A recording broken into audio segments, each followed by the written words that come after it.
अस्सलामुअलैकुम व्यूअर्स, हम आ चुके हैं अपनी वीडियो पार्ट 2 के साथ topic fundamental concept of chemistry. चलिए विदाउट वेस्टेज ऑफ टाइम हम अपने टॉपिक की तरफ चलते हैं। आज का हमारा टॉपिक है कन्वेंशन एनालिसिस से रिलेटेड एमसीक्यूज है। Convention analysis can not determine empirical formula of. हमने पढ़ा था बुक में कि आपकी बुक रीडिंग में एक लाइन है कि जो कन्वेंशन एनालिसिस होती है वो सिर्फ उन कंपाउंड के लिए है जो कार्बन, हाइड्रोजन एंड ऑक्सीजन से बने हुए हों। तो इसके अंदर एसिटाइलिन है, अमाइनो एसिड है, इथेनॉल एंड ग्लूकोज है। 3 कंपाउंड ऐसे हैं जो सिर्फ carbon and hydrogen and oxygen से बने हुए हैं, जबकि एक कंपाउंड ऐसा है जिसके अंदर एक और कंपाउंड भी आ रहा है, वो है अमाइनो एसिड। आपको पता है अमाइनो एसिड आर प्रोटीन और इनके अंदर होता है नाइट्रोजन। तो इस वजह से ये कन्वेंशन एनालिसिस हम इनके अंदर डिटरमिन नहीं कर सकते। नेक्स्ट हमारे पास एमसीक्यूज है मोल से रिलेटेड कि हमने बताना है कि the number of carbon atom in 45 gram of glucose, के कितने कार्बन आइटम होंगे 45 ग्राम ऑफ ग्लूकोज के अंदर। ग्लूकोज का कितना मैस होता है 180। ठीक हो गया। हमें गिवन कितने हैं 45। पहले हम निकाल लेते हैं मोल्स। तो 45 ग्राम हमारे पास गिवन है। Given mass divided by molar mess. 45 को डिवाइड कर देंगे किस पे 180 के ऊपर, तो क्या आ जाएगा हमारे पास जी। हमारे पास ग्लूकोज से कितना मैस है 180। ठीक है। हमें गिवन कितना है 45। ठीक हो गया। अब हमारे पास कितना है 180। एक तो ये तरीका है कि हम इसमें से नंबर ऑफ मोल्स निकालें, गिवन मैस को डिवाइडेड करें मोलर मैस से और नंबर ऑफ मोल्स निकाल लें और इस तरह करके फिर कार्बन से मल्टीप्लाई कर दें। एक ये तरीका है। और एक ये तरीका है कि हम क्या करें, हम इसे कंपैरिजन कर लें कि ग्लूकोज का मैस कितना होता है 180 ग्राम और हमें गिवन कितना है 45 ग्राम, मतलब कितना कम हुआ है 180 में से। अगर 180 को हम डिवाइड करें 4 के ऊपर तो 45 ग्राम बनता है, राइट। 45 ग्राम बनता है तो कितने मोल्स हो गया 1/4। ये थोड़ा मुश्किल है, आप सिंपल करें given mass divided by molar mass. Given mass कितना है 45, हमें गिवन कितना है 45 और हमारे पास अपना ग्लूकोज का मैस जो हमें गिवन है वो हमें पता है वो कितना है 180। तो वो कितने मोल ले लेंगे 1/4 मोल लेंगे, जिसे हम 0.25 मोल भी कहते हैं। और एक ग्लूकोज के अंदर कितने कार्बन आइटम होते हैं हमें पता है C6H12O6 इसका फार्मूला है। तो कितने कार्बन होते हैं 6 कार्बन होते हैं। तो 1/4 को अगर हम मल्टीप्लाई कर दें किस पे 6 पे तो हमारे पास क्या वैल्यू आ जाएगी 1.5। इसका मतलब है इसके अंदर कितने हैं 1.5 इसके अंदर एटम है। और हमने निकालने क्या है एटम। तो एटम निकालने के लिए हम क्या करते हैं मल्टीप्लाई करते हैं एवोगैड्रोस नंबर के साथ। तो हमारा कौन सा ऑप्शन ठीक जा रहा है, ऑप्शन ए के साथ हम जाएंगे। नेक्स्ट हमारे पास क्वेश्चन है the mass of 1 mole of electron, कि कितना मैस होता है 1 मोल इलेक्ट्रॉन में। 1 मोल के अंदर कितने मॉलिक्यूल कितने मतलब होते हैं इलेक्ट्रॉन्स, तो वो होते हैं 6.02 एवोगैड्रोस नंबर। उसको मल्टीप्लाई कर दें मैस पे। ठीक है। फॉर्मूला क्या होता है mole is equal to mass in gram divided by molar mass. हमने मैस निकालना है उसका। ठीक है हो गया। तो मोलर मैस से मल्टीप्लाई करते हैं और इलेक्ट्रॉन का कितना मैस होता है 9.1 मल्टीप्लाई बाय 10 की पावर -31। जब हम दोनों को मल्टीप्लाई करेंगे तो हमारे पास आ जाएगा 5.481 और अगर हम इसको शिफ्टिंग करें पॉइंट्स को तो हमारे पास आ जाएगा 0.55 मिलीग्राम। ठीक हो गया। नेक्स्ट क्वेश्चन है हमारे पास mole of a substance can be related. हम मोल को मैस से भी रिलेट करते हैं, मोल को वॉल्यूम से भी रिलेट करते हैं, मोल को एवोगैड्रोस नंबर से भी रिलेट करते हैं। तो we will go with all of these. चले आप लोगों की ईद हो गई, ऑल ऑफ दीज आ गया। चले जी नेक्स्ट क्वेश्चन है हमारे पास एम्पिरिकल फार्मूला के रिलेटेड है कि कन्वेंशन एनालिसिस जो होती है वो किसको डिटरमिन करती है। सिंपल सी बात है, कन्वेंशन एनालिसिस हम करते हैं किसके लिए एम्पिरिकल फार्मूला के लिए करते हैं। बहुत ही हल्का क्वेश्चन था। नेक्स्ट क्वेश्चन है कि empirical formula is the simplest atomic ratio of atom in a molecule which compound does not have empirical formula। हम पहले बात कर चुके हैं वो कंपाउंड जो कार्बन, हाइड्रोजन एंड ऑक्सीजन के अलावा उनके अंदर कोई और चीज होगी। नहीं, ये बात इसमें नहीं है। इसमें ये बताना है कि किस कंपाउंड का एम्पिरिकल फार्मूला CH2O नहीं हो सकता, ये बताना है। ओके चलें जी। सबसे पहले तो आपको पता होना चाहिए इन सब के फार्मूले। मिथानॉल मतलब CH3OH, glucose C6H12O6 and methyl मिथोनेट मतलब CH3C double bond O CH3, acetic acid CH3COOH। हम पहली बात कर लेते हैं मिथानॉल की। मिथानॉल क्या होता है CH3OH। अगर हमको सिंपल लगे लेकिन तो CH4O। इसका एम्पिरिकल फार्मूला भी यही है और इसका मोलिक्यूलर फार्मूला भी यही है। तो इसका कभी भी एम्पिरिकल फार्मूला CH2O नहीं हो सकता। हमें अपने पहले क्वेश्चन में ही इसका आंसर मिल गया है। नेक्स्ट क्वेश्चन है the correct relationship between empirical formula and molecular formula is. तो क्या करेक्ट रिलेशन है इसमें हमारे पास, हमें पता है molecular formula divided by empirical formula is equals to n. N can be 1 2 and 3 and so on। तो एन अगर हमारे पास molecular formula divided by empirical formula है, अगर एम्पेरिकल फार्मूला को हम इस साइड से उधर लेके जाएंगे तो एन से क्या हो जाएगा मल्टीप्लाई। तो फिर हमारे पास क्या रिलेशन आएगा, molecular formula is equals to n into empirical formula. Next question आ चुका है हमारे पास पीरियोडिक टेबल से रिलेटेड कि all element of the periodic table chemically different from each other due to. सारे एलिमेंट जो पीरियोडिक टेबल में है वो किस बेस पे डिफरेंट, एक दूसरे से किस तरह डिफर है, किसकी बेस पे, इलेक्ट्रॉन की बेस पे, न्यूट्रॉन की बेस पे, प्रोटॉन की बेस पे, किस पे। तो it's proton number, it's a book statement, you have to read. जो आपको फर्स्ट पेज पे जो गिवन है इन्फॉर्मेशन पीरियोडिक टेबल की, उसमें आपको ये चीज़ मिल जाएगी। नेक्स्ट क्वेश्चन है हमारे पास आइसोटॉप से रिलेटेड है। The term relative atomic mass is used for. Relative atomic mass का मतलब है कि हम उसका मतलब जो उसका मास है उसकी बात करें। कैल्शियम 100 नहीं होता, कैल्शियम 40 AMU होता है। सल्फर की बात करें तो सल्फर हमारे पास 16 होता है, 16 होता है। क्लोरीन, यस क्लोरीन इज 35.5, ये इसका स्टैंडर्ड फॉर्म है। 37 नो, 37 AMU जो होता है वो 20, ये 37 जब क्लोरीन होता है। क्लोरीन जो है वो दो फॉर्म में एग्जिस्ट करता है, 35 में भी एग्जिस्ट करता है और 37 में भी, लेकिन 35 में ये ज़्यादा अबंडेंट है एज कम्पेयर टू 37। और इसकी standard form relative atomic mass का मतलब है कि आप इसको स्टैंडर्ड फॉर्म में लेके आ रहे हैं, तो वो उसकी 35.5 AMU क्लोरीन है।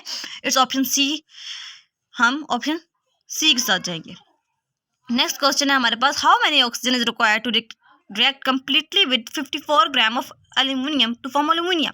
हमें कितना ऑक्सीजन रिक्वायर्ड है, how much oxygen is required to react completely with 54 gram of aluminium to form aluminium.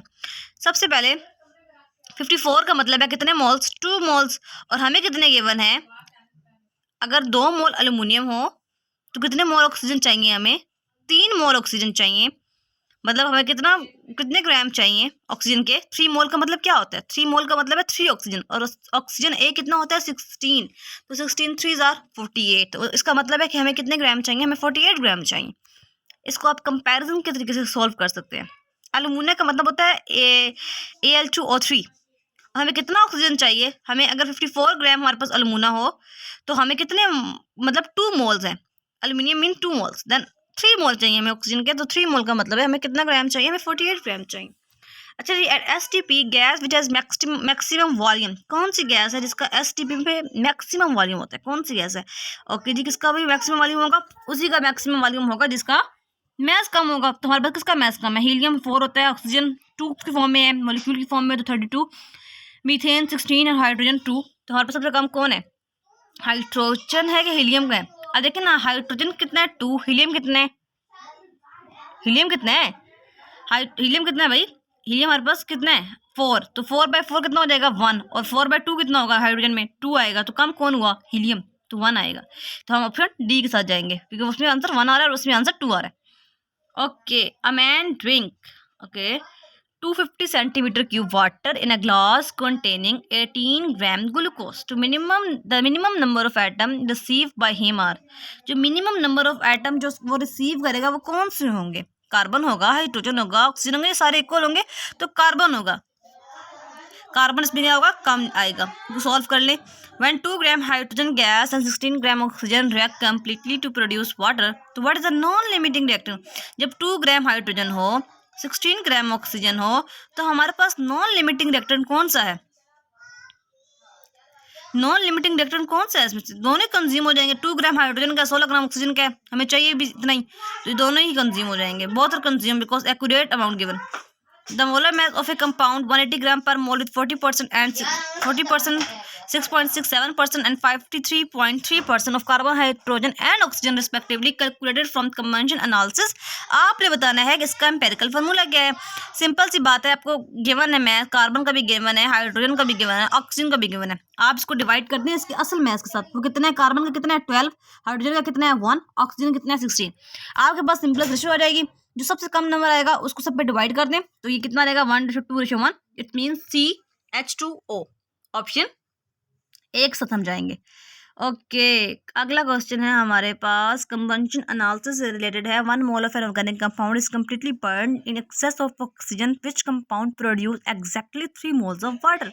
वो कौन सा कंपाउंड है जो exactly 3 moles of water produce करेगा? इसका एक तरीका तो ये है कि आप इसकी इक्वेशन लिखें और उसको बैलेंस करें, लेकिन मेरे पास इसका एक शॉर्टकट है कि हम जितने भी कंबंशन एनालिसिस के अंदर जितने कार्बन की मीथेन यूज़ करते हैं, जितनी कार्बन की मीथेन, मतलब एक कार्बन वाली अल्केन यूज़ कर रहे हैं, 2 कार्बन वाली यूज़ कर रहे हैं, 3 कार्बन वाली अल्केन यूज़ कर रहे हैं, मतलब जितनी भी कार्बन वाली हम अल्केन यूज़ कर रहे हैं उसमें आपने 1 को ऐड करना है तो उतने वाटर मॉलिक्यूल प्रोड्यूस होते हैं। तो यहाँ पर हमारे पास कौन है, हमारे पास यहाँ पे हम किसके मोल्स बताना चाह रहे हैं? 1 mole of organic compound is completely burn in excess of oxygen which compound produce 3 मोल। तो 3 मोल कौन प्रोड्यूस कर सकता है? 3 मोल ऑफ वाटर कौन प्रोड्यूस कर सकता है? जो खुद कितना हो, जिसके अंदर खुद कितने हो? 2 कार्बन होंगे तभी तो एक ऐड होगा तो 3 प्रोड्यूस करता है ना वाटर मॉलिक्यूल। तो इसका मतलब है एक्चुअली इसके पास कितने मतलब है, हमारे पास कार्बन 2 कार्बन है, it's mean it's ethanol. It's a shortcut to find out, otherwise आप इक्वेशन याद कर सकते हैं। नेक्स्ट क्वेश्चन है हमारे पास, total number of oxygen atom are present in 44 gram of N2O। कितने ऑक्सीजन है? साफ नजर आ रहा है कितने ऑक्सीजन है भाई, एक ऑक्सीजन है तो कितना हो गया? एक ऑक्सीजन है तो कितने एवोगाड्रोस नंबर हो गए? ऑफ कोर्स ये बात है, एक ऑक्सीजन एटम है तो कितने एवोगाड्रोस नंबर होंगे? एक ही एवोगाड्रोस नंबर होगा। ओके जी, the molecular mass of D2O is, okay molar mass बताना है किसका जी? D2O। ओके, क्या करें जी? D2 का कितना हो जाएगा हमारे पास? मैस 2, और इसमें ये कहते हैं कितने हैं ये? D2 के मॉलिक्यूल 2 हैं, और डी का कितना होता है? 2। ये हैवी वाटर की बात कर रहे हैं। हैवी वाटर जो है वो 1 नहीं होता, वो 2 होता है। तो 2 मल्टीप्लाई बाय 2 4 हो जाएंगे, और प्लस 16 ऑक्सीजन के आ जाएंगे तो कितने हो जाएंगे? 20 ग्राम। मतलब हमने कैसे हल किया? डी सिंगल फॉर्म में कितना है? 2। तो कितने हैं? 2। तो 2 को 2 से मल्टीप्लाई कर दें, कितने हो जाएंगे? 4। और ऑक्सीजन कितना है? 16। तो 16 जमा 4 कितने हो गए? 20। 16 + 4 अगर आपको उर्दू में गिनती नहीं आती तो 20। ओके जी, which is macromolecule? Which is macromolecule? Glucose is not a macromolecule. Phosphoric acid no. Raffinose no. It's HB, hemoglobin, because it is made up of up to 10,000 atom, and it is 68,000 times heavier than hydrogen atom. It's a book statement and you have to read the book if you don't know. Determine the number of molecule of oxygen atom in 18 gram of glucose. Simple सी बात है जी। Glucose कितने हैं हमारे पास? 180। Given कितने हैं? 18। 18 को divide करते हैं, mass in gram divided by molar mass, कितना आ जाएगा? 0.1 मोल। 0.1 मोल आ जाएंगे। और हमने कितने किसके बताने हैं? हमने ऑक्सीजन के बताने हैं। तो एक ग्लूकोज मॉलिक्यूल में ऑक्सीजन कितने होते हैं? 6। तो you have to multiply 6 multiply by number of mole जो आपने फाइंड आउट किए हैं, 0.1, and your answer is 0.6 mole, and you have to go with option number C. Next question है हमारे पास, 1 gram atom of carbon is present in 1 mole of which of the following species or substance? Okay, 1 gram atom of carbon मतलब एक atom है उसके अंदर, तो वो कौन है? आप देखें, फर्स्ट ऑप्शन में आपके पास 2 कार्बन है, सेकंड में आपके पास 2 कार्बन है, थर्ड में भी 2 है। एक वाहिद ऑप्शन डी ऑप्शन है जिसमें एक कार्बन यूज हो रहा है, तो of course it's option D. We will go with option D.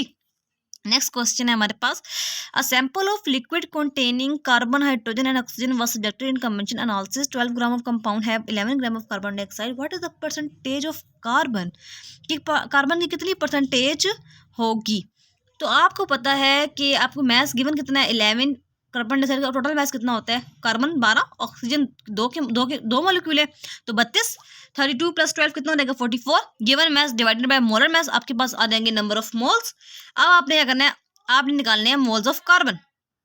Moles of carbon तो आपके पास आ गया ना यहाँ से, ठीक हो गया। अब आप क्या करें? आप इसको मल्टीप्लाई कर दें कार्बन के मैस से। अब जब उसको मल्टीप्लाई करेंगे तो वो कितना आ जाएगा? आपके पास ये गिवन आ जाएगा। फिर आप उसकी परसेंटेज कैसे निकालेंगी? मतलब जो आपको अगर गिवन मतलब जो आपने फाइंड आउट किया डिवाइडेड बाय टोटल मतलब है 100।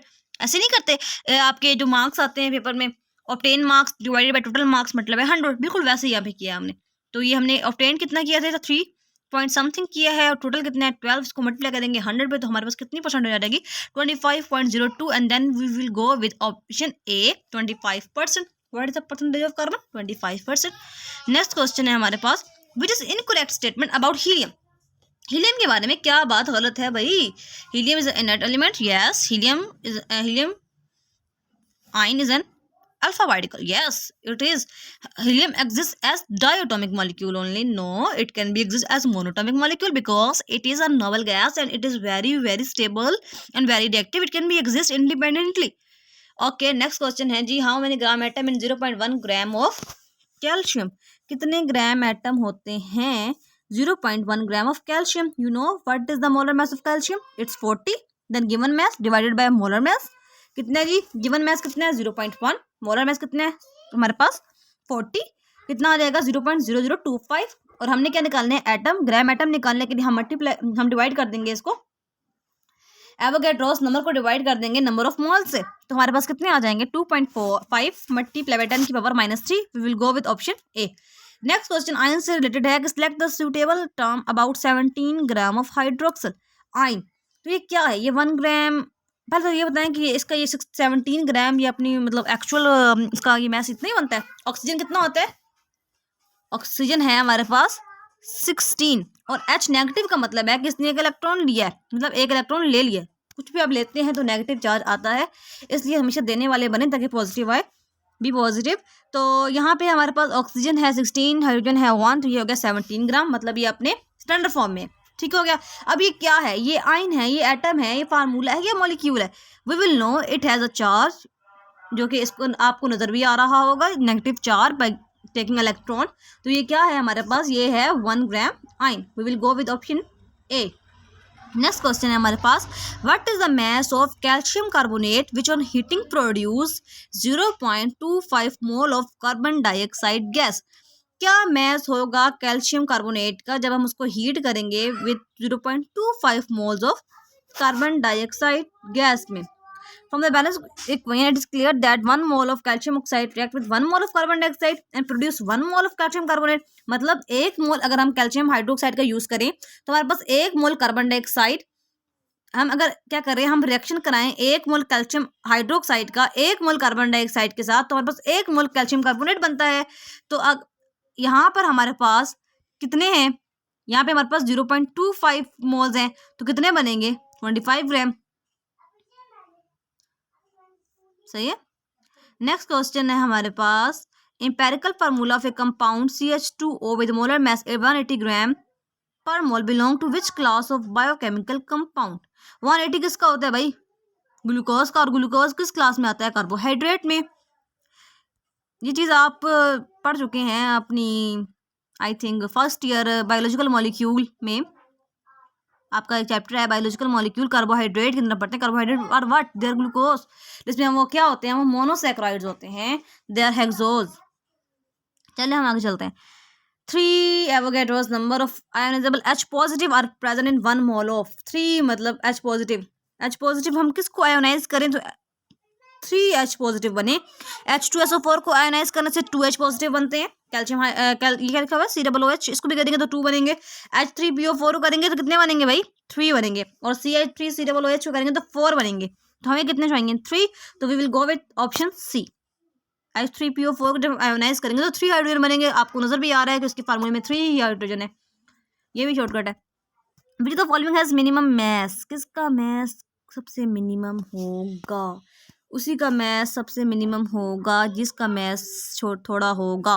We will go with hydrogen, because hydrogen एक हो तो 1 होता है, 2 हो तो 2 होता है। गिवन मैस कितना है 2, उसका अपना मैस मोलर मैस कितना है 2, डिवाइड करेंगे तो नंबर ऑफ मोल्स कितने आएंगे 1, and it is minimum. Option A is correct. Next question है हमारे पास 200 centimeter cube of oxygen gas is collected at STP from hydrola plant by photosynthesis. Okay, the mass of oxygen gas produce is, कितनी mass oxygen की produce होगी, हमें पता है oxygen का mass कितना होता है भाई, व्हाट इज ऑक्सीजन mass।